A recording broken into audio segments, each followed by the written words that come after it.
Governor Scott Walker of Wisconsin made national headlines earlier this year when he took aim at state workers' collective bargaining rights in an effort to balance that state's budget. And now he's holding a special legislative session to make Wisconsin a destination for jobs. Joining us now from Milwaukee is Governor Scott Walker. Thanks for being with us this morning, Governor. Good morning. My pleasure. So you're touting the job creation, 24,000 new jobs in the first 3 months, and this includes more than 11,000 in the manufacturing sector. There's also a look that your state unemployment is actually down since last year. What do you believe you're doing right in Wisconsin? Well, I think it's a series of things, and it's a contrast with other states. For example, Illinois, since the beginning of the year, has raised taxes on corporations. They've now got a higher effective tax rate than we do in Wisconsin, and they've raised taxes on individuals. We've actually lowered the tax burden, passed major tort reform to cut through the litigation costs, pushed major regulatory reform to cut through the red tape, even things as simple as repealing the state tax and health savings accounts so that employers can put more of their money into putting workers to work and not into other government bureaucracies. All that, I think, is something that people are starting to take notice of. Now, the flip side of that is your cuts. People have been extremely critical of your education cuts, $900 million in state funding for public schools. How do you respond to the criticism that you're pro-business, but you're pro-business on the backs of students, of teachers, and of teachers' unions? Well, the difference is, unlike nearly every other state, 44 have deficits. Almost every state is cutting money to local governments, to schools. The difference in what you've talked about earlier this year is we actually offset those reductions in state aid, those cuts to schools and otherwise, with the savings that we give them in terms of asking all of us, myself included, to pay a little bit more for pension and a little bit more for health care. Our total cuts are about $1.27 billion for schools and for local governments. Our savings are about $1.44 billion. So as you can tell, overall, the savings more than make up for the reductions in state aid. That's a good way to provide long-term sustainable growth, and it's something even the bond rating agencies have taken note of because they recognize you have to make structural changes to improve the economy. Any job creation that you managed to sustain here, and again, some would say that it's just been too recent for this administration to take credit for all of the job creation, but any sustained job creation, is that going to more than offset job cuts in the public sector because of cutbacks?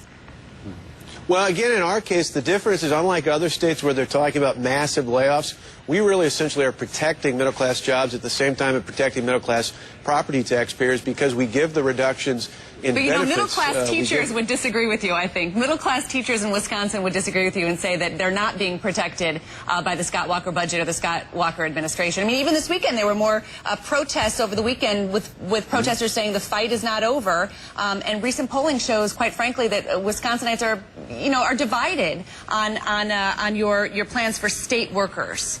Right. That's because the national union bosses who've come in and poured millions of dollars here tried to make this an issue of workers' rights when it's really about protecting benefits, and more importantly for them, it's about protecting union dollarship, union membership dollars that they're looking at. That's what they want to protect. In the end, what you're seeing is school district after school district that have used our reforms have been able to offset major reductions in staff and instead make savings when it comes to pension and health care at rates that are far below what middle-class taxpayers are paying here in the state. And the good news is we saw it just yesterday in the Wall Street Journal. We saw it a week ago in CEO magazine where they surveyed CEOs across the country.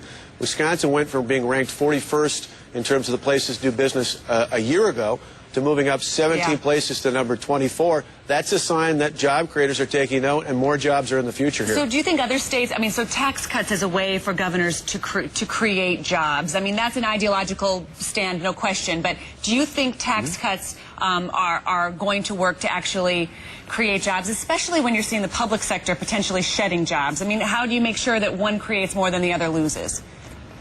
Well, again, in our case, putting more money in the hands of the people. In our case, the people here in the state of Wisconsin has worked in the past. It worked for Tommy Thompson. It worked for Ronald Reagan nationally back a generation ago. It's going to work here again in Wisconsin. And again, unlike other states that are making cuts, Democrat and Republican governors alike, instead of forcing cuts and layoffs of jobs, we actually ask a little bit more for pension, a little bit more for health care, and we ultimately give local school districts the tools to put the best and the brightest in the classroom, not to depend on seniority and union contracts, but instead performance. I do want to ask you about the school district. Just explain how this works, though, because you talked about the nearly 9% cut to aid in schools, which I guess is a net of about $900 million in cuts. But then also you're proposing school districts reduce their property tax authority by an average of $550 per pupil. Is that about right? Well, the two go hand in hand. The reason was we didn't want to do what other states are doing, where they're reducing state aid and then forcing local property taxpayers to pick up the tab. That doesn't help, you know, the senior couple on a fixed income, the new family just starting out with a kid. What I'm saying is, how can it not affect students in the actual classroom when you're talking about cutting and cutting and cutting? Because the difference is the cuts aren't made in the classroom. They're actually made in terms of what people pay for health care. And health care, we're asking them to pay a little bit over 12%. The average in the middle class here in Wisconsin pays about 20%.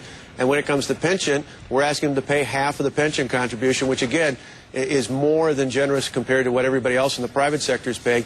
Those reductions are being made up for the savings we get in those areas. So we're not forcing massive layoffs, and we're not forcing massive cuts in the classroom. You did certainly take on an early aggressive agenda, and you could reap some consequences of that. They're talking about a recall election, possibly targeting you as well as other senators. Was it all worth it politically? Long term, I don't worry about the next election. I worry about the next generation.